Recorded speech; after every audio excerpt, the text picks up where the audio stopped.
अच्छा जी। तो लास्ट हमने ये इंट्रोडक्शन किया था ऑर्गेनिक का। ठीक है, जिसमें हमने एरोमेटिक हाइड्रोकार्बन्स जो हैं ये डिस्कस किए थे क्या होते हैं। तो एरोमेटिक हाइड्रोकार्बन्स कहते हैं आप इनको, या फिर देर आल्सो कॉल्ड एरीन्स।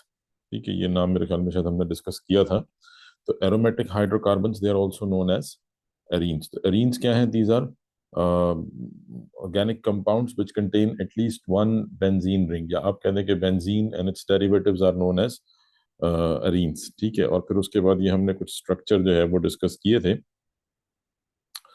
तो चलिए आज हम बात स्टार्ट करेंगे बेंजीन से। जो पहला हमारे पास एरोमेटिक हाइड्रोकार्बन है, सिंपलेस्ट एरोमेटिक हाइड्रोकार्बन या सिंपलेस्ट एरीन कहते हैं। तो we are starting with benzene. Now the molecular formula of benzene is C6H6। ठीक है, तो मतलब अगर हम जस्ट सिंपल इसके फॉर्मूले को देखें तो 6 कार्बन एटम है, 6 हाइड्रोजन है।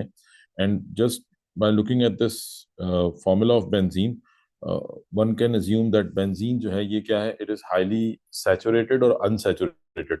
अगर हम सिर्फ इसके फॉर्मूले को देखें तो बेंजीन के मॉलिक्यूलर फॉर्मूला को देख के आप क्या अज्यूम करेंगे कि ये सैचुरेटेड है या अनसैचुरेटेड?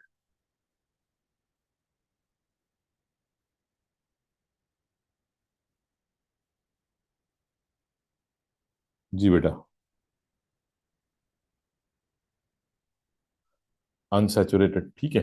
यानी अगर हम इसमें, क्योंकि अगर let suppose if we talk about an alkane with 6 carbon atoms, तो an alkane with 6 carbon atom would have 14 hydrogen atoms, CnH2n +2। ठीक है, तो according to this formula an alkane with 6 carbon atom it would have 14 hydrogen atom. Similarly अगर हम alkyne की बात करें तो अल्कीन में क्या हो जाएगा? C6H12 CnH2n। और अगर लेट सपोज अगर हम इसमें ट्रिपल बॉन्ड लगाते हैं अल्काइंस, ठीक है, ये क्या है? This is an alkane with 6 carbon atom, hexane. Then it is an alkene with 6 carbon atom, hexene. और लेट सपोज अगर कार्बन कार्बन ट्रिपल बॉन्ड आता है अल्काइन, तो then it will be C6H10 CnH2n-2। तो अब अगर हम बेंजीन के फॉर्मूला को देखें तो इसमें हाइड्रोजन के नंबर्स जो हैं, या आप कह लें कि हाइड्रोजन की जो परसेंटेज है वो किसी भी अनसैचुरेटेड कंपाउंड के मुकाबले में काफी कम है।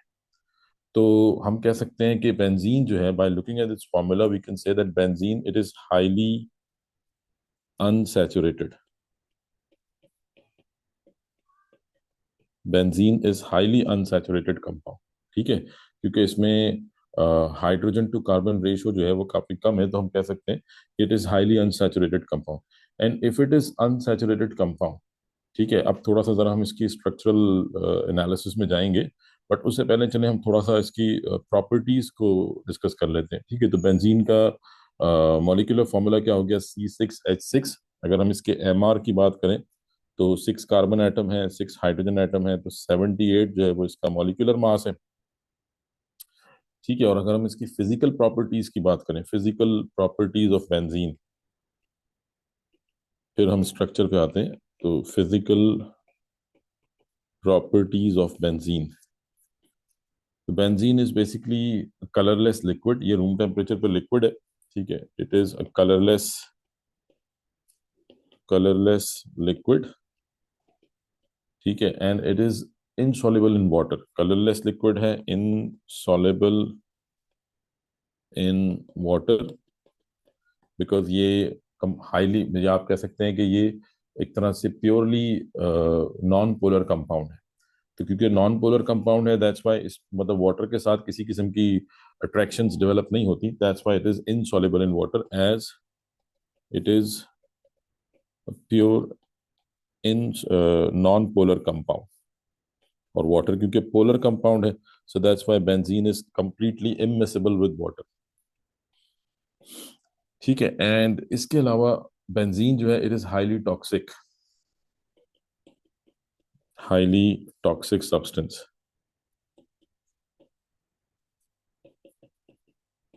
ठीक है, it causes harm by inhalation और बाय एब्जॉर्प्शन थ्रू स्किन। ठीक है, तो इनहेल किया जाए या स्किन के थ्रू एब्जॉर्ब हो, ये काफ़ी ज़्यादा नुकसानदेह है, कार्सिनोजेनिक सब्सटेंस है, कॉजेज कैंसर, तो it is harmful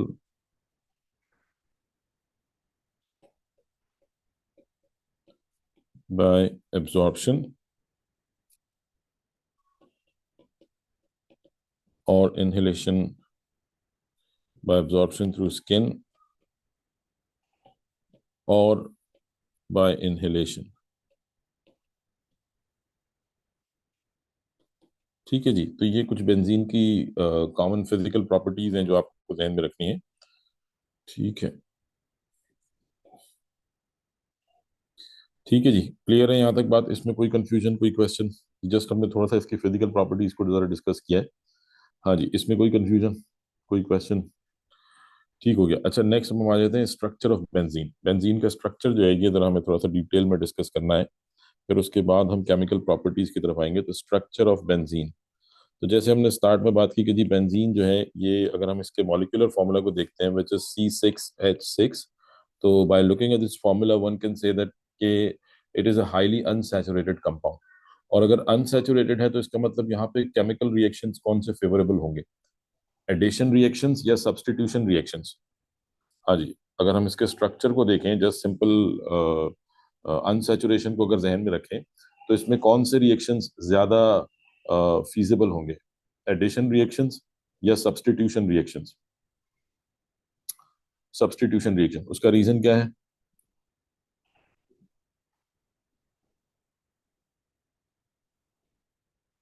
हाँ जी, why substitution reactions are more favourable?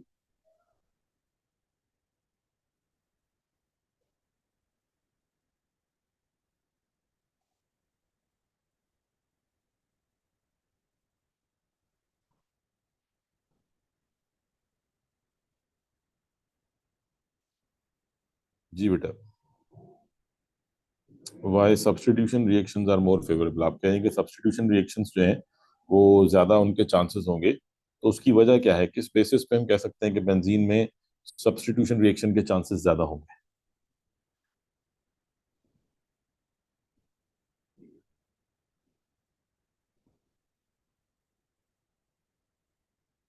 अच्छा देखिए बेटा, अब मतलब कि मैं अभी, मतलब हम उसके ऊपर नहीं जा रहे जो आपने शायद बुक में पढ़ा हो या आगे आपने कॉलेज के अंदर जो है वो पढ़ा हो कि बेंजीन में सब्स्टिट्यूशन रिएक्शन ज्यादा फेवरेबल होते हैं। अभी हम उसमें नहीं जा रहे, ठीक है? मैं जस्ट सिंपल इसके स्ट्रक्चर की बेस के ऊपर बात कर रहा हूँ कि अगर इफ वी से कि जी बेंजीन जो है इट इज अनसैचुरेटेड कंपाउंड। ठीक है, तो आपने एएस में अल्केन्स और अल्कीन्स दोनों पढ़े हैं। एएस में हमने मतलब दो टाइप के हाइड्रोकार्बन्स पढ़े हैं, alkanes and alkenes.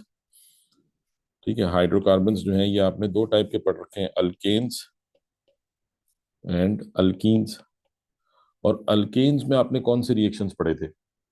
Substitution reactions पढ़े थे या एडिशन रिएक्शंस पढ़े थे अल्केन्स में? अल्केन्स की अगर हम बात करें तो इसमें आपने कौन से रिएक्शंस पढ़े थे, एडिशन या सब्स्टिट्यूशन? नहीं नहीं, अल्केन्स में बेटा सब्स्टिट्यूशन रिएक्शंस थे। याद करें, अल्केन्स का रिएक्शन था free radical substitution. Methane reacts with chlorine in the presence of UV light. Chlorine hydrogen को रिप्लेस करेगा, we get CH3Cl plus HCl। ये रिएक्शन हमने अल्केन्स में पढ़ा है ना। तो अल्केन्स जो हैं ये क्योंकि सैचुरेटेड कंपाउंड है, तो इनमें एडिशन रिएक्शन नहीं होता। एडिशन तो वहां होगा जहां पे आप कोई नया ग्रुप ऐड कर सके। अल्केन्स में तो ऑलरेडी मतलब कार्बन फुली सैचुरेटेड होता है ना, जितने ग्रुप अटैच हो सकते हैं उस पर ऑलरेडी अटैच है। लेट्स सपोज मैं ईथेन की बात करूं, तो ईथेन में कार्बन जो है, each carbon atom is connected to 4 groups. 3 hydrogen है, एक अल्काइल ग्रुप है, तो all the carbon atoms are fully saturated. तो आप कोई नया ग्रुप जो है वो यहाँ पे ऐड नहीं कर सकते। और अगर कोई नया ग्रुप ऐड नहीं कर सकते तो that means are addition reactions are not possible. Addition हो ही नहीं सकती, सब्स्टिट्यूशन हो सकती है। आप किसी हाइड्रोजन को हटा के उसकी जगह पे कोई दूसरा ग्रुप ले आए, Cl ले आए, सब्स्टिट्यूशन पॉसिबल है। तो जहां अनसैचुरेटेड कंपाउंड होगा, अल्केन क्या है, is a saturated compound. Alkane is a saturated compound. तो जहां सैचुरेटेड कंपाउंड होगा वहां पे हम कह सकते हैं कि सब्स्टिट्यूशन रिएक्शंस के चांसेस हैं। But alkenes because they are unsaturated, alkenes are unsaturated, so because alkenes are unsaturated, तो यहाँ पे एडिशन रिएक्शंस के चांसेस होते हैं। जैसे हमने रिएक्शंस पढ़ा था अल्कीन्स में, एडिशन रिएक्शन इथीन है CH2 double bond CH2, if we react it with hydrogen under specific conditions, वो कैटलिस्ट आपने यूज किया निकेल और टेम्परेचर, तो क्या होगा, both the carbon atoms will gain one hydrogen atom, तो एडिशन रिएक्शन हो गया। तो this kind of reaction, addition reactions are more favorable in unsaturated because here we have uh, this chance of adding more atoms, ठीक है, because जो आपका carbon है वो fully saturated नहीं है। समझ आ रही है बात मेरी? तो एडिशन रिएक्शन के चांसेस कहाँ होते हैं? अनसैचुरेटेड कंपाउंड में। तो now if we are saying कि alkene is benzene is unsaturated, benzene is unsaturated, ठीक है, दैट मीन्स के here the chances of addition reactions would be higher as compared to substitution reaction। तो हम कह सकते हैं कि based on the unsaturation of benzene, based on unsaturation of benzene, yeah, based on low hydrogen to carbon ratio of benzene, one can say that addition reactions would be, addition reactions must be more favorable।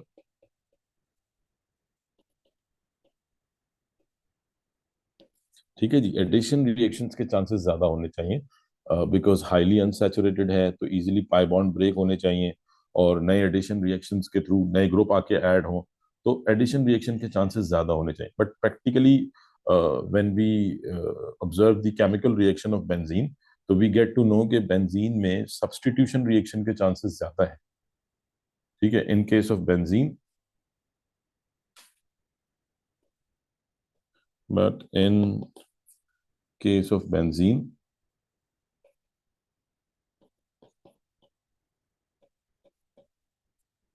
substitution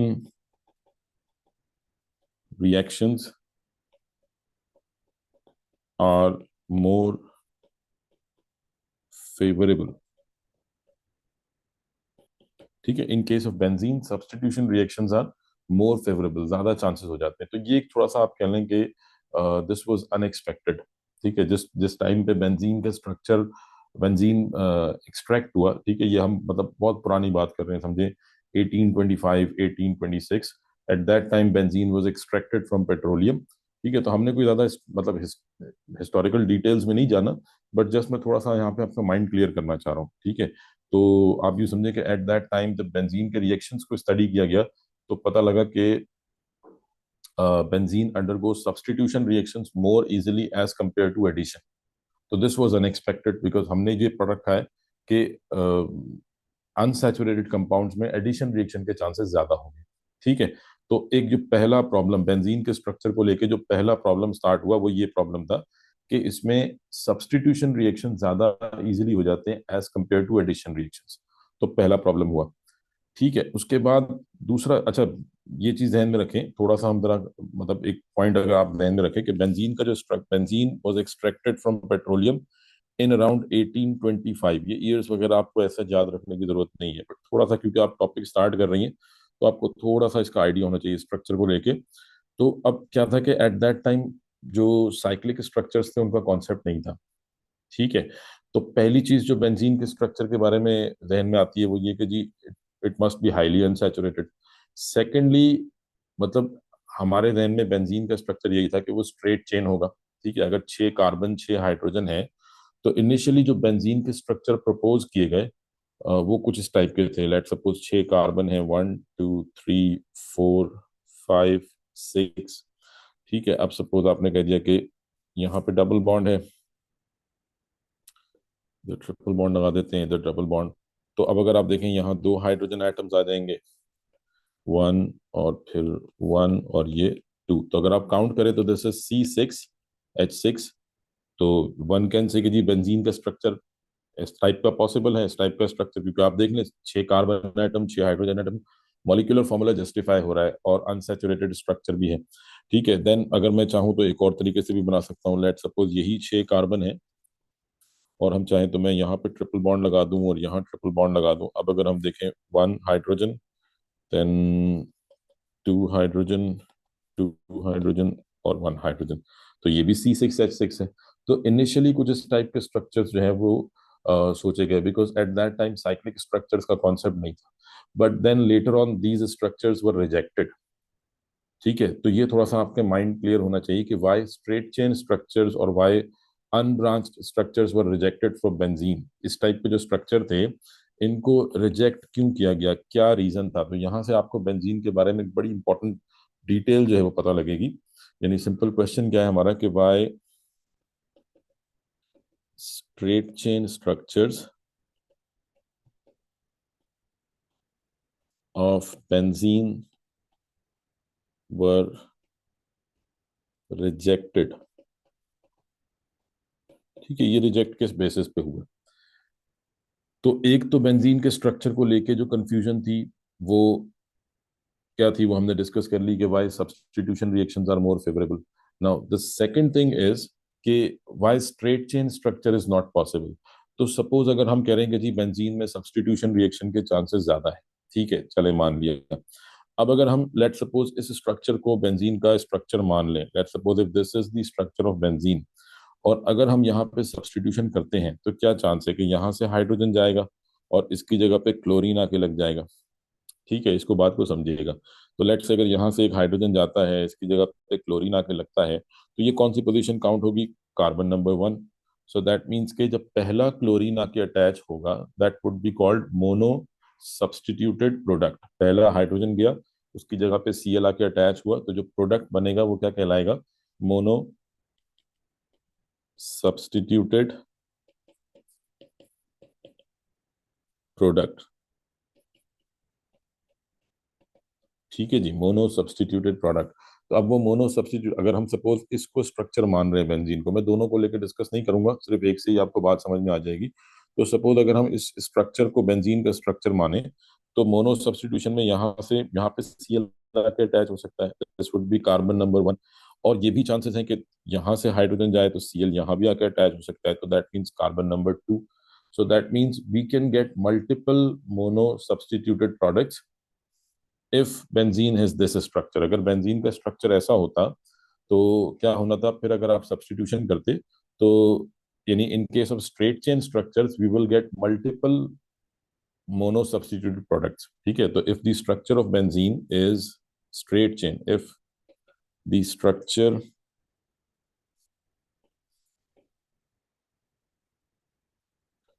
if the structure of benzene is straight chain, then multiple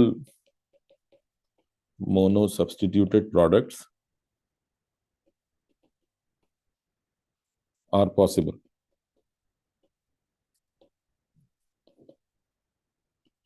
ठीक है, but जब हम practically benzene के structures को study करते हैं और benzene के रिएक्शंस देखते हैं, तो हमें पता ये लगता है कि only one mono substituted product will form. Multiple products की ऑप्शन नहीं होते। आप जब रिएक्शंस करते हैं तो आपको एक ही प्रोडक्ट मिल रहा होता है, ठीक है। But in reality, in case of benzene, in reality we only gate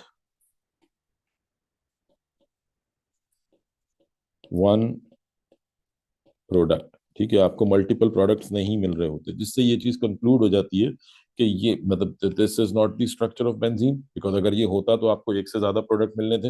and this can also not be the structure of benzene, because इसमें भी आपको मल्टीपल प्रोडक्ट्स मिलेंगे। तो why straight chain structures were rejected, because multiple mono substituted products are not possible in case of benzene. बात समझ में आ रही है मेरी।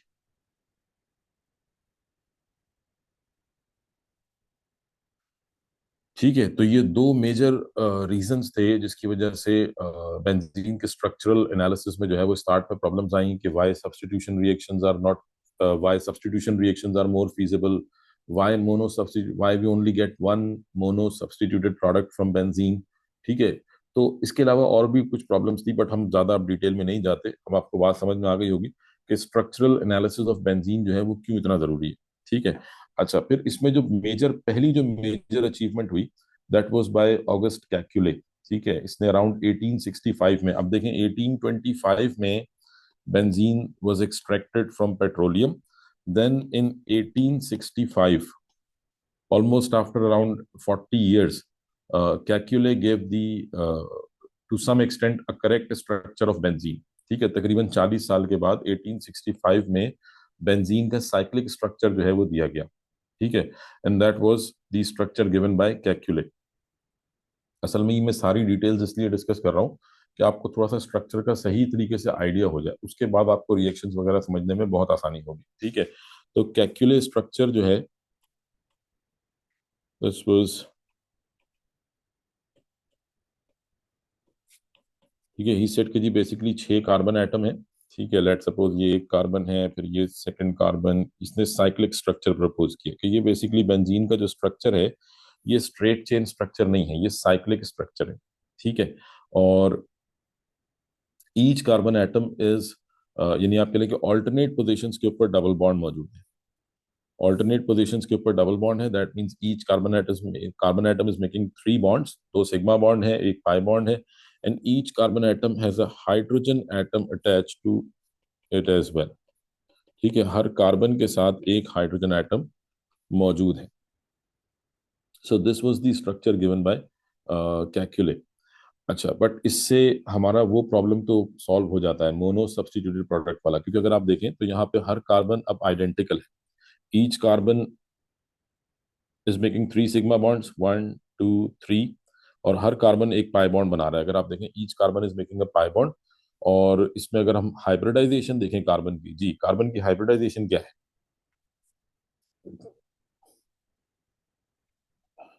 sp2। ठीक है, because each carbon is making 3 sigma bonds.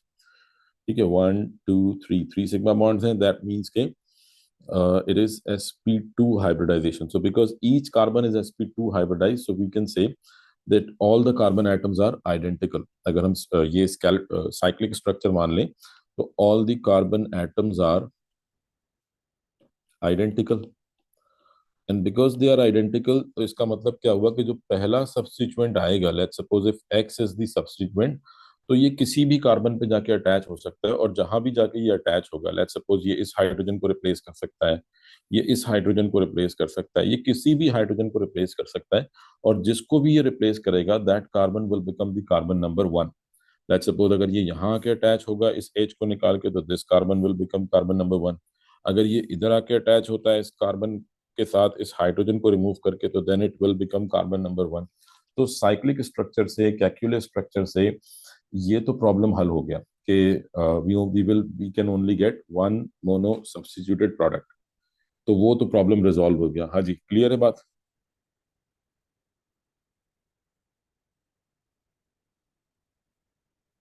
ठीक है, बट इसमें स्टिल जो एक प्रॉब्लम थी कि still it is unsaturated. Double bonds अपनी जगह पे मौजूद है। ठीक है, ये डबल बॉन्ड मौजूद है, ये डबल बॉन्ड मौजूद है, ये डबल बॉन्ड मौजूद है, तो इसका मतलब एडिशन रिएक्शंस तो फिर भी पॉसिबल है। तो why alkenes, why benzene is reluctant toward addition reactions, why substitution reactions are more favourable. ठीक है, तो वो प्रॉब्लम यहाँ पे अभी भी रिजॉल्व नहीं होता। अच्छा, और एक और जो प्रॉब्लम है विद बेंजीन, कि बेंजीन का जो एक्सरे एनालिसिस है, ठीक है, एक्सरे एनालिसिस के थ्रू हम स्ट्रक्चर को स्टडी करते हैं, तो X-ray analysis of benzene suggest that, X-ray analysis of benzene suggest that it is a regular cyclic hexagonal planar structure। ठीक है जी, x-ray analysis of benzene suggest that it is a regular cyclic hexagonal planar structure. ठीक है, benzene जो है regular structure का मतलब क्या हो गया, लेट्स सपोज अगर हम ये कैक्यूले स्ट्रक्चर करेक्ट मान लेते हैं, तो अब इसमें एक चीज आप ध्यान में रखिएगा, आप स्टार्ट से मतलब एएस से ओ लेवल से पढ़ते आ रहे हैं, single covalent bond, double covalent bond, तो ये जो single covalent bond, double covalent bond है, इनकी बॉन्ड लेंथ जो है वो वेरी करती है। For example carbon carbon single bond, हाँ, तो ये कार्बन कार्बन जो बॉन्ड लेंथ है, फॉर एग्जांपल अगर मैं सिंगल बॉन्ड की लेंथ की बात करूं, तो कार्बन कार्बन सिंगल बॉन्ड, इसकी बॉन्ड लेंथ है 1.54 एंगस्ट्रॉम। एंगस्ट्रॉम जो है ये लेंथ का यूनिट है। 1 angstrom is equals to 10⁻⁻10 metres. तो ये this is the bond length of carbon carbon single bond. Similarly carbon carbon double bond, इसकी बॉन्ड लेंथ है 1.34 एंगस्ट्रॉम।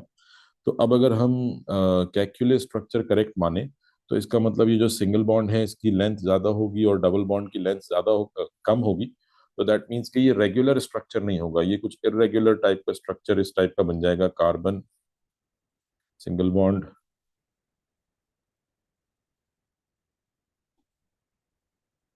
ठीक है, ये कुछ इस टाइप का स्ट्रक्चर बन जाएगा जिसमें सिंगल बॉन्ड और डबल बॉन्ड की जो लेंथ है वो वेरी करेगी।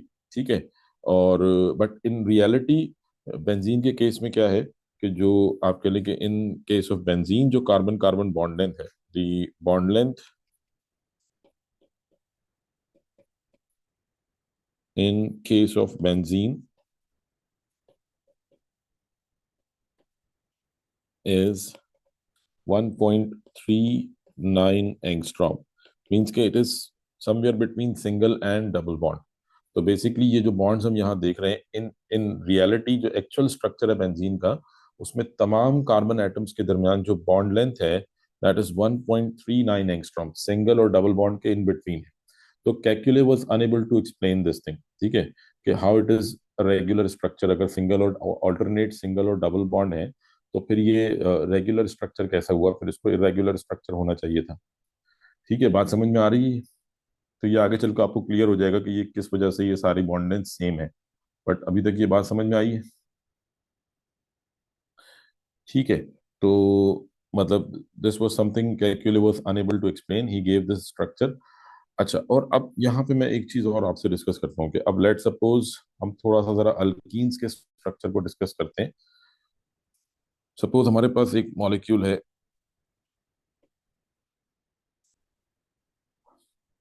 ठीक है, इसमें हमने यहाँ डबल बॉन्ड लगा दिया और यहाँ डबल बॉन्ड लगा दिया, तो ये क्या है, दिस इज 1 2 3 4 5, 5 कार्बन एटम है। ठीक है, और 1 और 4 पे डबल बॉन्ड है, तो this would be pent 1,4 diene, pent 1,4 diene. अब इसमें अगर आप देखें तो यहाँ पे दो डबल बॉन्ड है, मीन्स के पाई बॉन्ड है, एक ये पाई बॉन्ड है और ये पाई बॉन्ड है। और अगर आपको याद हो एएस केमिस्ट्री से कि पाई बॉन्ड्स जो हैं ये किस तरीके से फॉर्म होते हैं, we know this thing के both the carbon atoms which are involved in pi bond formation they would have a p orbital parallel to each other, और ये p orbitals जो हैं ये overlap करते हैं। Similarly यहाँ पे भी p orbitals होंगे which will overlap with each other to form pi bond। ठीक है, अब एक ये स्ट्रक्चर है। सिमिलरली मैं एक और यहाँ पे स्ट्रक्चर बनाता हूँ, 1 2 3 4 5, और इसमें भी हमने डबल बॉन्ड लगा दिए। ठीक है, now this is pent 1 3 diene, this is pent, तो both are isomers, pent 1,3 diene, सिर्फ डबल बॉन्ड की पोजीशन डिफरेंट है। इधर क्या होगा, यहाँ पे ये पाई बॉन्ड और ये पाई बॉन्ड, यानी ये पी ऑर्बिटल और पी ऑर्बिटल पाई बॉन्ड बना रहे हैं। Similarly this carbon atom with P orbital, ये भी पाई बॉन्ड बना रहे हैं। ठीक है, अब इन दोनों स्ट्रक्चर्स में देखें डिफरेंस क्या है, कि यहाँ पे अगर आप देखें तो दो डबल बॉन्ड्स के दरमियान में दो सिंगल बॉन्ड आ गए। ठीक है, और यहाँ पे ये डबल बॉन्ड है, ये डबल बॉन्ड है, बीच में सिंगल बॉन्ड है, यानी ऑल्टरनेट डबल बॉन्ड्स चल रहे हैं। ठीक है, अब जहाँ पे ऑल्टरनेट डबल बॉन्ड्स चलेंगे, इस टाइप के जो अनसैचुरेटेड स्ट्रक्चर्स होते हैं we call them conjugated system. जहाँ ऑल्टरनेट डबल और सिंगल बॉन्ड चलेंगे we call it conjugated system. और जहाँ पे दो डबल बॉन्ड्स के दरमियान में एक से ज्यादा सिंगल बॉन्ड आ जाए तो we call them isolated systems. ठीक है, ये क्या है, आइसोलेटेड सिस्टम है। तो ये दो डिफरेंट टाइप के अनसैचुरेटेड कंपाउंड है, एक आइसोलेटेड है और एक कॉन्जुगेटेड है। और प्रैक्टिकली ये ऑब्जर्व किया गया है कि conjugated systems are more stable towards addition reactions. Conjugated systems, conjugated systems are more stable towards addition reaction. जो कॉन्जुगेटेड सिस्टम्स होते हैं they are more stable towards addition reaction, मतलब यहाँ पे एडिशन रिएक्शन थोड़ा मुश्किल होते हैं, इतनी आसानी से नहीं होते। ठीक है, आपको ज्यादा एनर्जी प्रोवाइड करनी पड़ती है, फिर उसके बाद रिएक्शन होता है। अब उसकी वजह क्या है, उसकी वजह आप यहाँ पे देखिएगा कि देखें बेसिकली यहाँ जो पाई इलेक्ट्रॉन डेंसिटी है, ठीक है, जो पाई इलेक्ट्रॉन डेंसिटी है, पाई इलेक्ट्रॉन डेंसिटी कहाँ होती है, अबव एंड बिलो। और ये जो पाई इलेक्ट्रॉन डेंसिटी है, ठीक है, हम कहते हैं कि मतलब the pi electron density in isolated system is localised between, suppose अगर हम इन दो कार्बन की बात कर रहे हैं, तो ये जो पाई इलेक्ट्रॉन डेंसिटी है, this pi electron density is only revolving above and below on these two carbon atoms. ठीक है, तो हम कहते हैं कि ये सेंटर्ड है, दो कार्बन एटम्स पे सेंटर्ड है। तो बेसिकली यहाँ पे इन आइसोलेटेड सिस्टम्स क्या होता है कि जो पाई इलेक्ट्रॉन डेंसिटी है, पाई इलेक्ट्रॉन डेंसिटी इज फिक्स्ड और लोकलाइज्ड, मूव नहीं कर रही, एक ही जगह पे दो कार्बन एटम्स के दरमियान मौजूद है।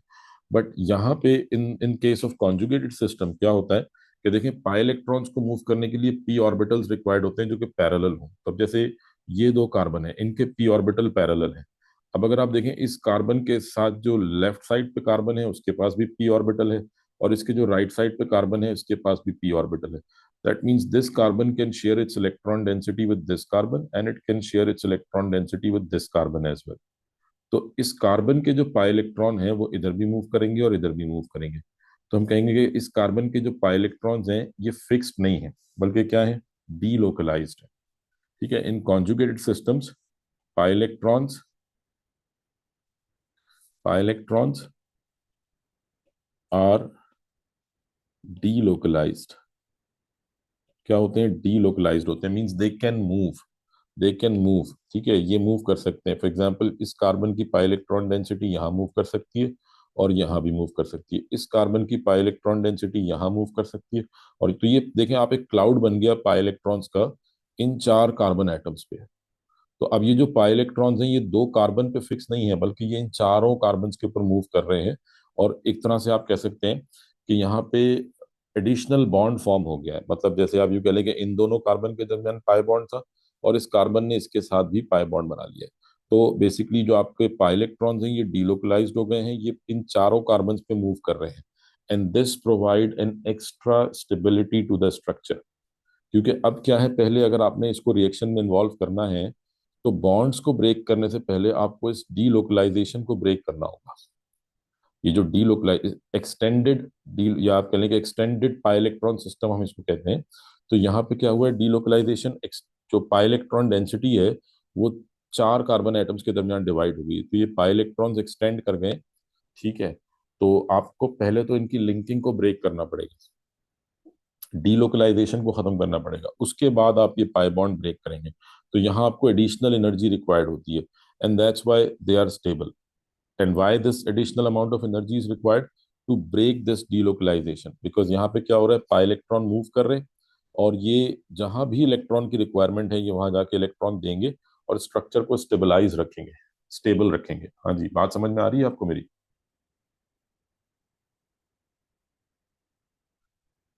ठीक है, तो अब ये ध्यान में रखें कि conjugated systems are more stable towards addition reaction. Reason क्या है, due to delocalisation of pi electron system. ठीक है, कॉन्जुगेटेड सिस्टम्स में क्या होता है, पाई इलेक्ट्रॉन्स की डीलोकलाइजेशन होती है, pi electrons move all over the structure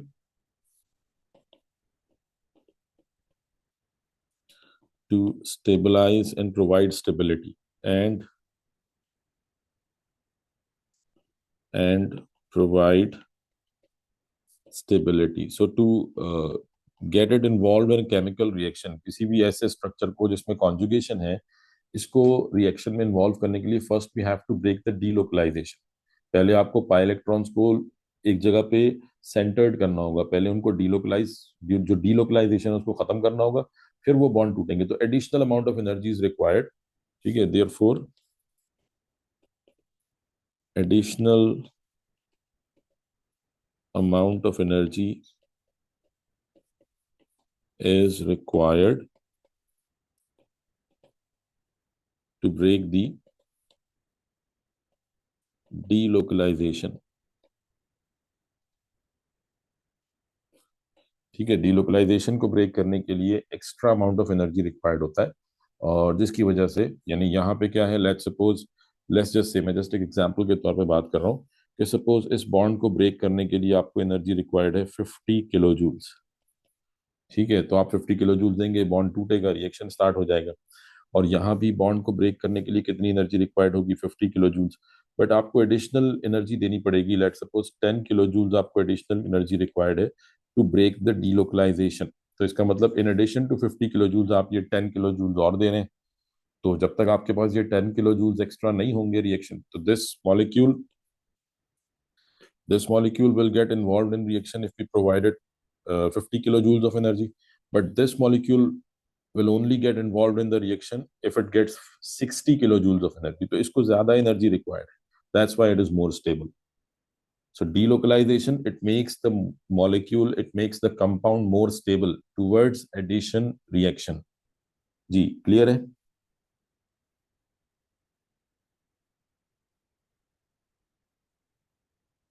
ठीक है, तो अब बेंजीन जो है, यहां तक मतलब हमने इसको डिस्कस किया। नाउ बीइंग सेड, आप कह सकते हैं कि बेंजीन जो है इज मोर, यानी it is a perfect example of delocalisation, because अब अगर आप बेंजीन, अब आते हैं बेंजीन के एक्चुअल स्ट्रक्चर पे। तो बेंजीन के केस में क्या है कि 6 कार्बन एटम्स हैं, 6 कार्बन एटम्स, 1 2 3 4 5 6। ठीक है, and each carbon atom is bonded to one hydrogen atom. ठीक है, तो आप अज्यूम कर लेंगे यहाँ पे हाइड्रोजन एटम्स मौजूद हैं। ठीक है जी, तो each carbon atom is bonded to a hydrogen atom, and then each carbon atom has a p orbital available which is not, because sp2 hybridisation है, तो इसका मतलब एक s और दो p orbital, 1s and 2p orbitals, they get involve in hybridisation. तो इसका मतलब हर कार्बन के पास एक p ऑर्बिटल अवेलेबल है which is not taking part in the hybridisation. ठीक है, each carbon atom has a p orbital. sp2 hybridisation में क्या होता है, हर कार्बन के पास एक एक पी ऑर्बिटल होता है जो बॉन्डिंग, जो हाइब्रिडाइजेशन में हिस्सा नहीं ले रहा होता। हाँ जी, याद आ रही है बेटा ये सारी बातें? ठीक है ना, तो इसका मतलब हर कार्बन के पास एक पी ऑर्बिटल मौजूद है which is not taking part in the bonding, in hybridisation, sorry, in hybridisation. तो लेट सपोज ये वो पी ऑर्बिटल्स हैं, and these p orbitals are parallel to each other. ठीक है, यानी सपोज कि ये आपके पास जो हेक्सागोनल रिंग है ये हॉरिजॉन्टल है, और जो पाइलेक्ट्रॉन्स हैं, या आप कह लें कि जो पी ऑर्बिटल्स हैं, ये वर्टिकली इस पे अटैच है। ठीक है, तो ये एक तरह से एक आपस में पैरेलल हो गए। Now this carbon can make a pi bond with this carbon, and it can also make pi bond with this carbon as well. तो क्या हो रहा है, डीलोकलाइजेशन एक्सटेंड हो रही है। ऐसे ही this carbon can make a pi bond with this carbon atom, this carbon can make a pi bond with this carbon atom। तो ये क्या हुआ कि जो आपकी डीलोकलाइजेशन है वो पूरी रिंग पे एक्सटेंड कर गई। सपोज ये आपकी रिंग है जिसको हमने ब्लैक से रिप्रेजेंट किया है।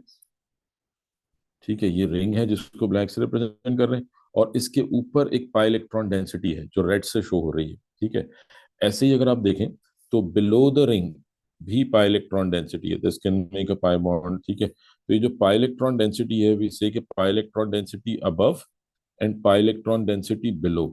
तो जो आपकी रिंग है ये पाई इलेक्ट्रॉन डेंसिटी में ऐसे सैंडविच हो गई, ये मतलब आप कहने के ऊपर और नीचे से पाई इलेक्ट्रॉन डेंसिटी मौजूद है। इसको आप यूं से यूं भी देख सकते हैं कि सपोज ये 6 कार्बन एटम, और इसके ऊपर भी एक पाई इलेक्ट्रॉन डेंसिटी है, पाई इलेक्ट्रॉन डेंसिटी अबव, पाई इलेक्ट्रॉन डेंसिटी बिलो, और सेंटर में क्या है, रिंग। तो ये जो पाई इलेक्ट्रॉन्स हैं they are revolving all over the ring, ये पूरी रिंग को मूव, मतलब पूरी रिंग पे मूव कर रहे हैं, डीलोकलाइज्ड हैं। इन case of benzene, in case of benzene, all the carbon atoms are involved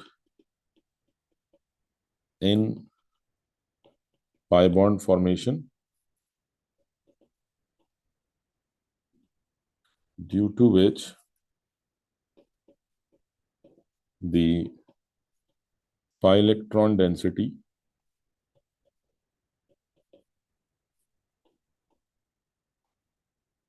gets delocalized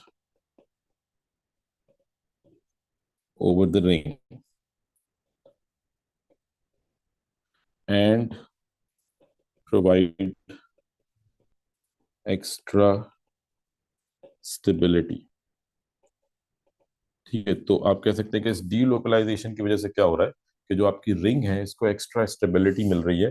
ठीक है, तो अब अगर आपने इसको रिएक्शन में इन्वॉल्व करना है तो पहले आपको इस डीलोकलाइजेशन को ब्रेक करना होगा। Once this delocalisation will break, then it will take part in chemical reaction. तो that's why we need extra amount of energy. ठीक है, बात समझ में आ रही है बेटा? तो बेंजीन के केस में क्या है कि जो डबल बॉन्ड्स हैं ये एक जगह पे फिक्स नहीं है, बल्कि they are moving all over the ring. In case of benzene, the pi electrons are not fixed. Pi electrons are not fixed. They are moving all over the ring. ठीक है, तो कैक्यूले के स्ट्रक्चर में problem क्या थी कि he assumed that the pi electrons are fixed between two carbon atoms. ठीक है, इसने ये सोचा कि ये पाई इलेक्ट्रॉन यहीं पे घूम रहे हैं, ये पाई इलेक्ट्रॉन यहीं पे घूम रहे हैं, ये पाई इलेक्ट्रॉन यहाँ पे घूम रहे हैं। बट इन एक्चुअल स्ट्रक्चर ऐसा नहीं है। क्या हुआ कि यहाँ पे डीलोकलाइजेशन एक्सटेंड कर गई है, पूरी रिंग पे पाई इलेक्ट्रॉन घूम रहे हैं, which provide rings N extra stability. ठीक है, अब मैं आपको इसकी एविडेंस देता हूँ कि मतलब हम इसको प्रूव करेंगे कि yes benzene is more stable then the structure proposed by Kekulé. यानी अगर हम ये ज्यूम कर लें कि अगर ये पाई बॉन्ड अपनी जगह पे फिक्स होते हैं, ठीक है, तो ये स्ट्रक्चर ज्यादा स्टेबल होगा, या जो अभी हमने प्रपोज किया है कि जिसमें पाई इलेक्ट्रॉन्स मूव कर रहे हैं वो ज्यादा स्टेबल होगा। इसको हम एनर्जी वाइज जो है वो प्रूव करते हैं। ठीक है, तो इसको जरा समझिएगा। एक छोटी सी एग्जांपल हम लेते हैं यहाँ पे।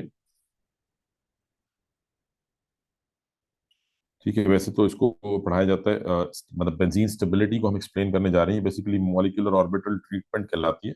बट जस्ट आपने इसको अपना कॉन्सेप्ट क्लियर करने के लिए समझना है। ठीक है, लेट सपोज हम कहते हैं कि जी suppose if we have this compound. हाँ जी, इसका नाम क्या होगा?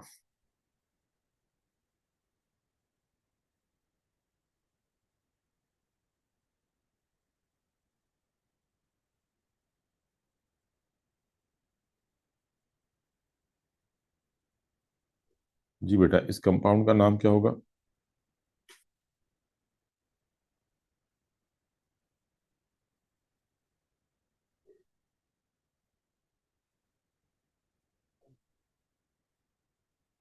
साइक्लोहेक्सीन। ठीक है, ओनली हेक्सीन नहीं, दिस इज साइक्लो, क्योंकि साइक्लिक फॉर्म में है तो साइक्लोहेक्सीन। ठीक है, और अब लेट सपोज अगर हम साइक्लोहेक्सीन को रिएक्ट करते हैं विद हाइड्रोजन। ठीक है, और सपोज अगर हम यहाँ पे एडिशन कराते हैं तो एडिशन के लिए निकल रिक्वायर्ड होगा, टेम्परेचर अराउंड 200 डिग्री सेंटीग्रेड। तो what happen is this double bond will break and we get cyclohexane. ठीक है, आपने हाइड्रोजन ऐड किया, ये क्या बन गया? साइक्लोहेक्सेन।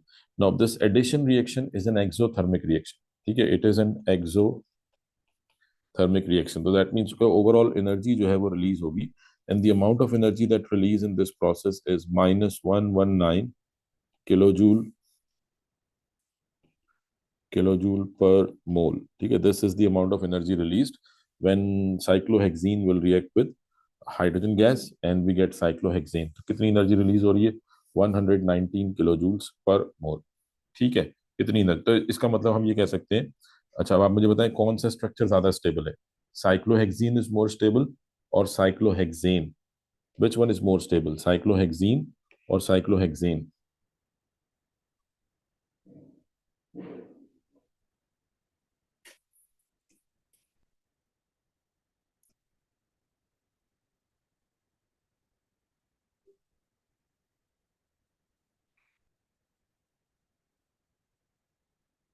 हाँ जी, साइक्लोहेक्सेन इज मोर स्टेबल। ठीक है, रीजन क्या है? बिकॉज एनर्जी रिलीज हो रही है, इसका मतलब ये एक्सोथर्मिक रिएक्शन है। ठीक है, तो हम कह सकते हैं कि एनर्जी स्केल पर साइक्लोहेक्सेन जो है ये लो स्टेट पे होगा, लो एनर्जी स्टेट पे होगा। ठीक है ना, ऐसा ही है। अच्छा, अब सपोज यानी हम कह सकते हैं कि this cyclohexane is more stable. चलिए हम इसको साथ साथ जो है वो ड्रॉ भी करते जाते हैं। ठीक है, हम कह रहे हैं कि दिस इज मोर स्टेबल। कैसे? लेट सपोज, चलिए इसको हम यहाँ बनाते हैं। सपोज ये हमारे पास एक्सेस है, हम एक्सेस ड्रॉ करते हैं। ठीक है, और ये हमने मान लिया वाई एक्सेस पे एनर्जी है। ठीक है, और let's say this is cyclohexane. Suppose if this is cyclohexane. ठीक है, तो साइक्लोहेक्सेन जो है वो एनर्जी स्केल पे यहाँ कहीं लाई कर रहा है। ठीक है, now cyclohexane, suppose this was the reactant, जो भी हमने रिएक्शन पढ़ा दिस वाज साइक्लोहेक्सेन। तो if we are converting cyclohexane into cyclohexane, तो कितनी एनर्जी रिलीज हो रही है?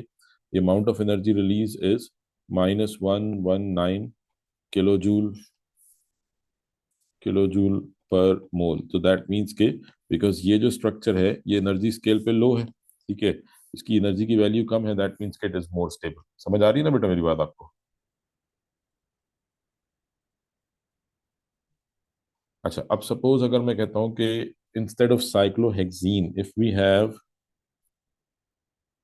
This compound cyclohexadiene, cyclohexadiene. ठीक है, या मैं इसको ये डबल बॉन्ड यहाँ से लगा हटा के हम इसको कॉन्जुगेशन में ले आते हैं, यहाँ लगा देते हैं साइक्लोहेक्साडाइइन। या आप पोजीशन भी बता सकते हैं कि 1 3 पर अटैच है, बट अभी जस्ट सिंपल थोड़ा सा कॉन्सेप्ट क्लियर करना है। तो दो डबल बॉन्ड है, that means we would be needing 2 hydrogen molecules to make it fully saturated. ठीक है, तो रिएक्शन होगा and the compound will get would be cyclohexane again. And this time what would be the amount of energy released?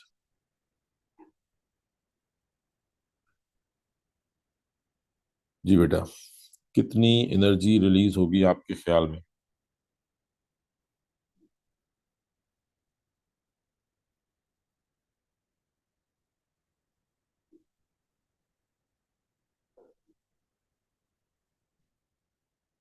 More than 119।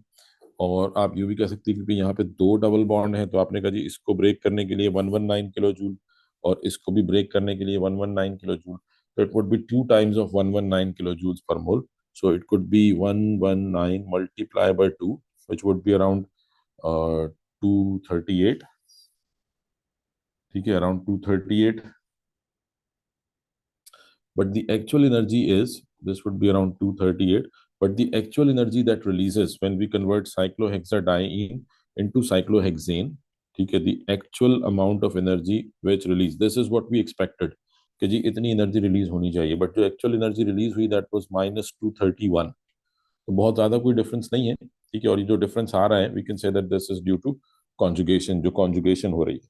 ठीक है, तो दो double bond तक तो ठीक है। Now let's suppose if we could have this structure calculus structure, जो कि रॉन्ग प्रूफ हो गया, but let's suppose if calculus structure is right, तो क्या होगा? ये डबल बॉन्ड अपनी जगह पे फिक्स होंगे। Now we would be needing 3 hydrogen molecules to convert it into cyclohexane. तो थियोरेटिकली आपको कितनी एनर्जी रिक्वायर्ड होगी? That would be -119 multiply by 3। ठीक है, and this would be something around -358 और 357 कह लें चले। ठीक है, -357। So this is the amount of energy required if we have, uh, if the calculus structure is correct. If the double bonds are, calculus structure is correct means कि double bonds are fixed at their position. ठीक है, they are centered at their position. अगर हम इसको structure को correct मान लें, ठीक है, फिर क्या होता है? हम बेंजीन का एक्चुअल रिएक्शन कराते हैं। ठीक है, हम इसको रिएक्ट करते हैं with 3 moles of hydrogen. Now ये तो आपके पास एक थियोरेटिकल वैल्यू आ गई। ठीक है, this is theoretical value, this is what we were expecting कि बेंजीन में जब हाइड्रोजनेशन होगी तो this is the expected value of hydrogenation of alkenes, hydrogenation of benzene, this is the expected value, and this is the structure suggested by calculate.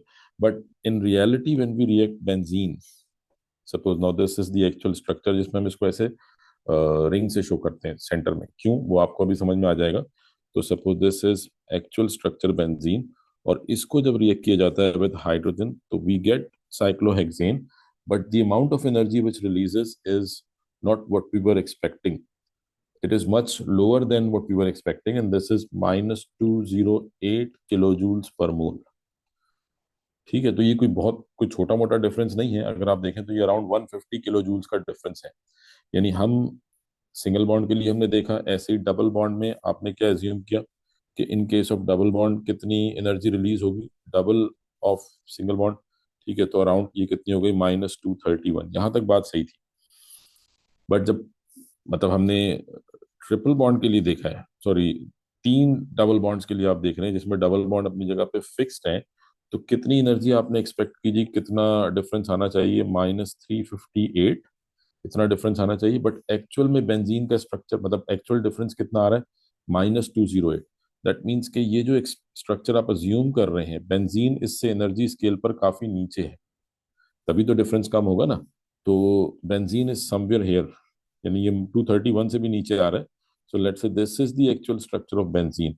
और benzene में और cyclohexane में energy का डिफरेंस कितना आ रहा है, -209। ठीक है, 209। सो दैट मीन्स के, और 208 और 209, सो दैट मीन्स के जो आप एक्सपेक्ट कर रहे थे कि बेंजीन जो है वो एनर्जी स्केल पर यहाँ होगा, तो ये इससे काफी लो है। तो इससे पता लगता है कि benzene is more stable than what we were expecting. और सिर्फ चेंज क्या हुआ है, डबल बॉन्ड्स की पोजीशन। तो इसका मतलब ये जो स्टेबिलिटी आ रही है, ये किस वजह से आ रही है, ये डबल बॉन्ड्स की पाई इलेक्ट्रॉन्स की मूवमेंट की वजह से आ रही है। यानी ये जो पाई इलेक्ट्रॉन्स हैं, ये एक जगह पे फिक्स नहीं है, बल्कि दे आर मूविंग। जैसे हमने यहाँ पे देखा ऊपर स्ट्रक्चर में कि ये जो पाई इलेक्ट्रॉन्स हैं, they are moving all over the ring and they are providing extra stability. तो अगर आपने बेंजीन को रिएक्शन में इन्वॉल्व करना है, तो पहले आपको इस डीलोकलाइजेशन को ब्रेक करना होगा। और इस डीलोकलाइजेशन को ब्रेक करने के लिए extra amount of energy required होता है, जिसकी वजह से benzene is reluctant towards addition reaction. Because अगर एडिशन रिएक्शन होंगे तो डीलोकलाइजेशन ब्रेक हो जाएगी। ठीक है, और बेंजीन की स्टेबिलिटी जो है वो खत्म हो जाएगी। So that's why addition reactions are not favourable in case of benzene. Substitution reactions are favourable, because substitution reactions में क्या हो रहा है, अब हम एक्चुअल स्ट्रक्चर देख लेते हैं बेंजीन का किस तरह से हमने बनाना है। यानी हम कह रहे हैं कि दीज आर 6 कार्बन एटम्स, और डीलोकलाइजेशन ऑफ पाई इलेक्ट्रॉन को शो करने के लिए आप सेंटर में रिंग लगा देते हैं कि पाई इलेक्ट्रॉन्स आर मूविंग। तो अब अगर आपने इसमें एडिशन रिएक्शंस कराने हैं, let suppose if you want to react it with hydrogen, तो क्या करना पड़ेगा, आपको इस डीलोकलाइजेशन को तोड़ना पड़ेगा। तो ऑब्वियसली आप तोड़ सकते हैं, बट उसके लिए एनर्जी रिक्वायर्ड होगी। ठीक है, बट जिसकी वजह से हम कह सकते हैं कि ये रिलक्टेंट है टुवर्ड्स एडिशन। लेकिन सब्स्टिट्यूशन में क्या होगा, सब्स्टिट्यूशन में जो डीलोकलाइजेशन है वो एज इट इज रहेगी। Why substitution reactions are more favourable, because इसमें डीलोकलाइजेशन को कोई चेंज नहीं आता, ये एज इट इज रहेगी। और क्या होगा कि जस्ट सिंपल आप कोई भी एक हाइड्रोजन रिमूव करके उसकी जगह पे कोई भी ग्रुप अटैच कर सकते हैं। तो that's why substitution reactions are more favourable. Reason क्या हो गया कि in case of substitution reactions, in case of substitution reactions, delocalization of pi electrons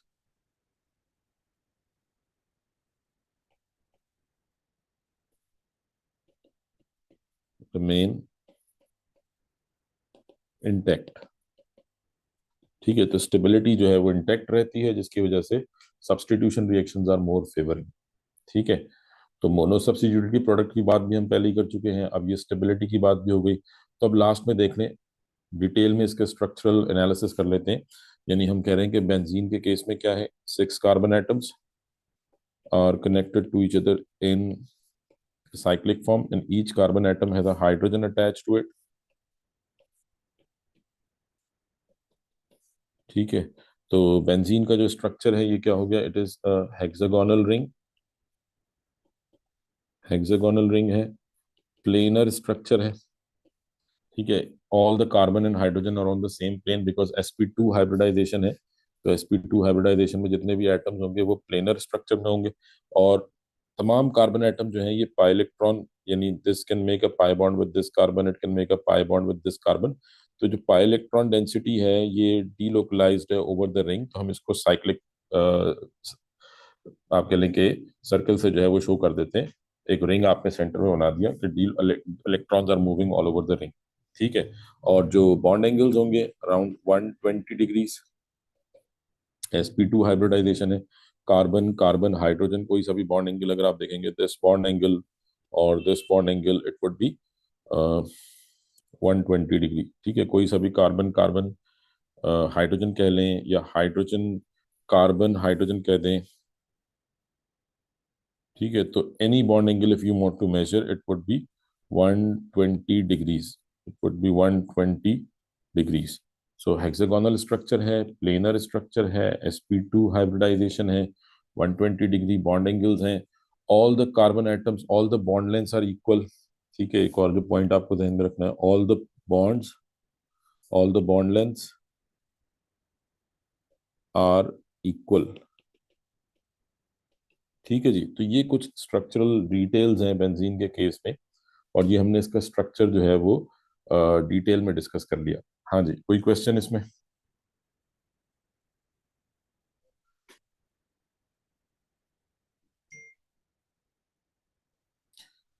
ठीक है, तो ये स्ट्रक्चरल एनालिसिस की बात आ गई।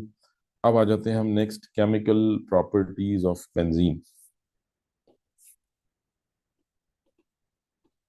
केमिकल प्रॉपर्टीज ऑफ बेंजीन, ठीक है। तो जैसे अभी हमने बात की, बेंजीन जो है is much more stable as compare to other hydrocarbons, aliphatic hydrocarbons के मुकाबले में ये ज्यादा स्टेबल है। उसकी वजह क्या है? डीलोकलाइजेशन है, ठीक है। But still it can react, ठीक है। आप इसके कंबशन रिएक्शंस भी हो सकते हैं बेंजीन में, ऑल्दो ये काफी ज्यादा सूटियर फ्लेम प्रोड्यूस करता है, स्मोकियर फ्लेम होता है।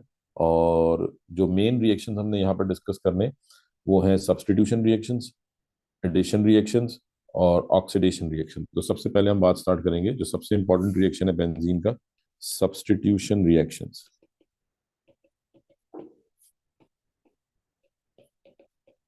ठीक है। तो इसमें हमने मैकेनिज्म भी डिस्कस करना है, बट अभी हम फिलहाल जस्ट जनरल रिएक्शन देख रहे हैं। पहला जो सब्स्टिट्यूशन रिएक्शन हमारे पास आ जाता है which is halogenation. Halogenation, benzene reacts with halogen in the presence of anhydrous aluminium chloride, ठीक है। बेसिकली यहाँ पे कैटलिस्ट क्या यूज होगा? कैटलिस्ट एनहाइड्रस AlCl3 और AlBr3, डिपेंडिंग ऑन कि आप कौन सा हेलोजन ऐड कर रहे हैं, AlCl3 और AlBr3, ठीक है जी। Reactant would be, let's suppose अगर हम क्लोरीन ऐड कर रहे हैं, तो अब क्या होगा कि benzene benzene will react with chlorine. अच्छा, ये क्लोरीन आप किसी सॉल्वेंट में ले सकते हैं, for example dissolved in CCl4, but aqueous chlorine नहीं है, ठीक है। तो क्लोरीन डिजॉल्व्ड इन कार्बन टेट्राक्लोराइड या सिंपल क्लोरीन मेंशन कर दें, इन the presence of anhydrous AlCl3, ठीक है। ये कैटलिस्ट का काम करेगा and the reaction occurs at RTP, room temperature and pressure पे रिएक्शन होगा, ठीक है। और क्या होगा कि one of the hydrogen will be replace. तो आप 6 कार्बन है, सबके साथ एक एक हाइड्रोजन है, तो कोई भी एक हाइड्रोजन हम यहाँ पे रिप्लेस कर सकते हैं। लेट्स सपोज ये हाइड्रोजन या ये हाइड्रोजन, वो हम मैकेनिज्म में आके देख लेंगे, बट अभी हम पहले ही डिस्कस कर चुके हैं कि all the carbon atoms are equally reactive, सबके सब इक्वली रिएक्टिव है। तो सिंपली आप कोई भी एक हाइड्रोजन एटम जो है वो रिप्लेस कर दें। तो सपोज हमने कहा कि यहाँ पे Cl आके अटैच हो गया, प्लस जो यहाँ से H रिमूव होगा वो एक Cl के साथ मिलकर क्या बना देगा? HCl, and we get chlorobenzene, ठीक है जी। so this is called halogenation of benzene. Similarly we can take bromine, reaction with bromine, then फिर anhydrous aluminum bromide हो जाएगा और ब्रोमोबेंजीन बनेगा, ठीक है। तो ये पहला substitution reaction है halogenation, which occurs at RTP in the presence of aluminum chloride. Anhydrous aluminum chloride will be used as catalyst. आगे चल के हम इसका मैकेनिज्म भी पढ़ेंगे, बट अभी यहाँ तक बात क्लियर है बेटा? इसमें कोई क्वेश्चन?